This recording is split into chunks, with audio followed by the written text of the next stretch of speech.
ఎందుకు కేసీఆర్ మాట్లాడడం లేదు మళ్ళీ సభ తర్వాత? ఏమిటి కారణం? అంటే సభలో కూడా మనం చూసినట్టయితే తన స్వభావానికి భిన్నంగా ఈ సభలో ఆయన మాట్లాడడం మనకు కనబడ్డది. గతంలో కూడా మనం మాట్లాడుకున్నాం. ఎందుకంటే ఎప్పుడో ఆయన నుంచి పంచులు ఎక్స్పెక్ట్ చేస్తారు. ఈసారి ఆ పంచులేం లేకపోగా ఒక ప్రజలకు అర్థమయ్యే రీతిలో వైఫల్యాలను ఆయన ఎండగట్టడం జరిగింది.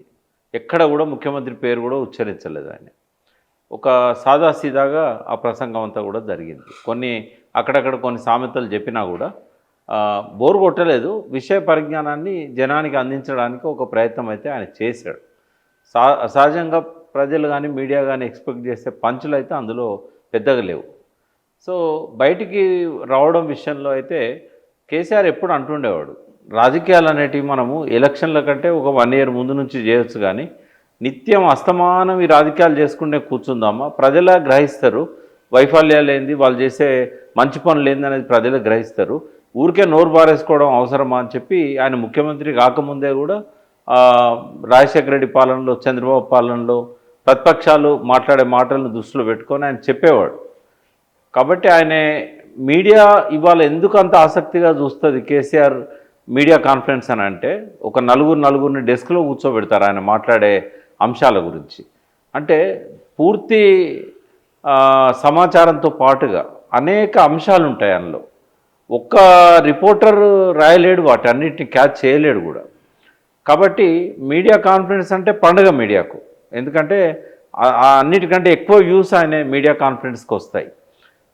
అతను ఎప్పుడు అందుబాటులో ఉండి 10 రోజులకోసారో నెల రోజులకోసారో ఏదైనా ఇన్సిడెంట్ జరిగినప్పుడు ఆయన మాట్లాడితే ఆ విలువ ఉండదు, ఆయనకు పలచబడిపోతాడు. అందుకని ఆయన చాలా క్యాలిక్యులేటెడ్గా తను మాట్లాడాలనుకున్న సందర్భం వచ్చినప్పుడు అనేక అంశాలను పోగు చేసుకొని అన్నిటి మీద మాట్లాడతాడు. మళ్ళీ ఇప్పుడు ఒక సంవత్సరానికి ఒక్కసారి ప్రెస్ మీట్ పెట్టినా కూడా సంవత్సర కాలంలో జరిగిన అన్ని అంశాల మీద ఆయన ఏదో ఒక రకంగా కామెంట్ చేస్తాడు, దాన్ని జతపరుస్తాడు. అది ఒక 2 గంటలు నడుస్తుంది, అది మారథాన్ ప్రెస్ మీట్ లాగా ఉంటుంది.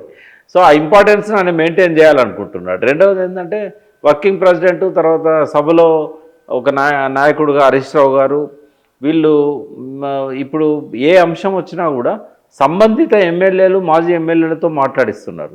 ఇప్పుడే నేను మీ దగ్గరికి వస్తున్నప్పుడు యూట్యూబ్లో చూశాను, అచ్చంపేట బాలరాజు గారు నిన్న జరిగిన గిరి వికాసం మీద ఆయన స్పందించి కోవలక్ష్మిని,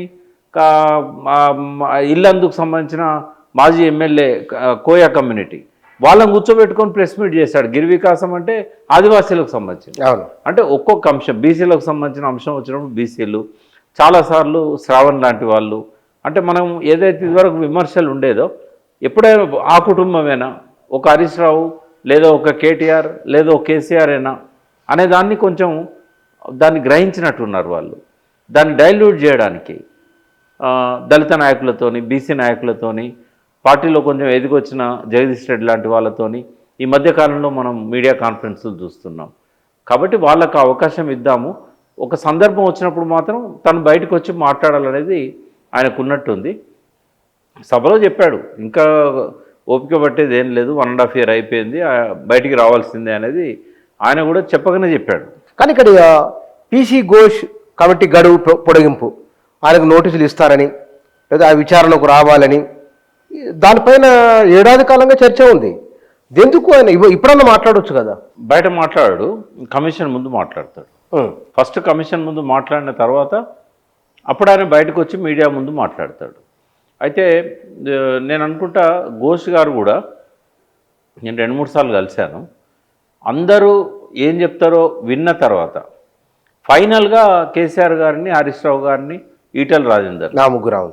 ఎందుకంటే ఇంకా ఆరోపణలు ఇంకేమన్నా మిగిలినాయా, ఒక్కొక్క ఇంజనీర్, నేనే 100వ సాక్షి, ఘోష్ కమిషన్ ముందు 100వ సాక్షి నేను. కాబట్టి నా తర్వాత కూడా ఇంకొక 50 మందిని రీకాల్ చేసి ఉంటాడు, కొత్తగా మళ్ళీ ఇంకో 20-30 మందిని కొత్తగా తీసుకొని ఉంటాడు. కాబట్టి అందరూ చెప్పింది విన్న తర్వాత ఫైనల్గా మంత్రి, ముఖ్యమంత్రి, ఆర్థిక మంత్రి వాళ్ళ స్టేట్మెంట్స్ తీసుకోవాలనుకున్నట్టున్నారు. ఈ ఎక్స్టెన్షన్ మాత్రం కేవలం కేసీఆర్ గారి కోసమే అని నేను అనుకుంటున్నాను. ఇప్పుడు ఎక్స్టెండ్ ఏదైతే చేశారు, కొద్దిసేపటి క్రితమే నోటీసులు సర్వ్ చేశారు. ఎవరికి? కేసీఆర్ గారికి, హరీష్ రావు గారికి, బహుశా ఈటలకు కూడా చేసి ఉంటారు. ఈరోజు పోతాయి. కాబట్టి 5వ తారీఖే గడువు పెట్టారు, జూన్ 5. 5, 7 అనుకుంటా. ఉమ్. సో ఆ తేదీలలో ఖచ్చితంగా నాకు తెలిసి కేసీఆర్ గారు వస్తారు, దాని ముందు అటెండ్ అవుతారు, విషయాలన్నీ చెప్తారు. అది డే లాంగ్ జరిగినా ఆశ్చర్యం అక్కర్లేదు. ఆయనతో ఉన్న ఆ భేటీ ఉదయం స్టార్ట్ అయ్యి సాయంత్రం దాకా కూడా కొనసాగవచ్చు. ఎందుకు అంత అనుకుంటున్నారు? కాళేశ్వరం మీద సమగ్రమైన అవగాహన ఉండి ఆయన మీద వచ్చిన 100 ఆరోపణలకు సమాధానం చెప్పగలిగే ఒకే ఒక్క వ్యక్తి కేసీఆర్ గారు. ఆయన అద్భుతమైన మెమరీ పవర్ ఉంటుంది. ఆహా. తర్వాత కాళేశ్వరంలో ప్రతి చిన్న అంశం మీద కూడా ఆయనకు అవగాహన ఉంటుంది. ఆయన కనుసన్నల్లో, ఆయన పర్యవేక్షణలో, ఆయన ముందు జరిగిన ఇన్సిడెంట్స్ అన్నీ కూడా డిజైన్ ఆయన చేయకపోయినా, దగ్గరుండి ఆయన గట్టియలేకపోయినా, ఆయన ఇంట్లో బిగ్ స్క్రీన్లో ఒక్కొక్క ఇటుక పేర్చడం దగ్గర నుంచి ఆయన చూశాడు కూర్చొని. కాబట్టి అన్ని విషయాల మీద సమగ్రమైన అవగాహన ఉన్న వ్యక్తి, ఎక్కువగా నోరు తెరవని వ్యక్తి కూడా కేసీఆర్. నేను నోరు తెరిచాను, శ్రీధర్ దేశపాండే గారు ఆర్టికల్స్ రాశారు, నోరు తెరిచారు, ఇక్కడ ఇంటర్వ్యూ కూడా ఇచ్చాను, ఇక్కడ ఇచ్చారు. హరీష్ రావు గారు కొంత ఎక్కువ విషయాలు మాట్లాడారు. బట్ మా అందరికంటే కూడా రైట్ పర్సన్ కేసీఆర్ గారు. కానీ ఆయన రాజకీయాల పట్ల, సాహిత్యం పట్లతో పాటుగా ఈ అంశాల పట్ల అంత గ్రిప్ ఎట్లా సాధ్యమైంది? అంటే ఆయనకు ఒక ప్యాషన్ ఉంటుంది. ఇప్పుడు తెలంగాణకు ఒక్కొక్క నియోజకవర్గానికి 1,00,000 ఎకరాలకు నీళ్ళు ఇవ్వాలని ఎప్పుడైతే 2014 ఎన్నికల మేనిఫెస్టోలో రాయించాడో మాతోని, ఆ క్షణం నుంచి ఆయన బిగ్ స్క్రీన్లో ఇంట్లో ప్రతిరోజు రాత్రిపూట విజిటర్స్ అంతా వెళ్ళిపోయి మీటింగ్స్ అన్నీ అయిపోయిన తర్వాత, రాత్రిపూట డిన్నర్ అయిపోయిన తర్వాత ఒక 3-4 గంటలు ఆ లోకేష్ అని ఆయన దగ్గర పనిచేసే ఒక కంప్యూటర్ ఎక్స్పర్ట్తోని రాత్రి 2, 3, 4 వరకు కూడా టోపోగ్రఫీ, జియోలాజికల్గా ఎక్కడ వ్యాలీ ఉంది, ఎక్కడ హిల్ ఉంది, ఎక్కడ వాగు ఉంది, ఏ వాగు కనెక్ట్ అవుతుంది, 0 ఆర్డర్ ఏంది, ఫస్ట్ ఆర్డర్ ఏంది, సెకండ్ ఆర్డర్ ఏంది, థర్డ్ ఆర్డర్ ఏంది, ఎక్కడ చెక్ డ్యామ్ కట్టాలి, ఎక్కడ చెరువుతో అనుసంధానం చేయాలి, ఎక్కడ దాన్ని ఎట్లా వంకర తిప్పాలి, వాగును లిఫ్ట్ ఇరిగేషన్ స్కీమ్స్ను ఎక్కడెక్కడ పెట్టాలి, కాళేశ్వరం నీళ్ళను ఎట్లా తెలంగాణ మొత్తానికి అనుసంధానం చేయాలి, ఒక మహబూబ్నగర్ జిల్లా తప్ప నల్గొండతో సహా అన్ని జిల్లాలకు కాళేశ్వరం నీటిని ఎట్లా అనుసంధానం చేయాలి, కొన్ని వందల రాత్రులు ఆయన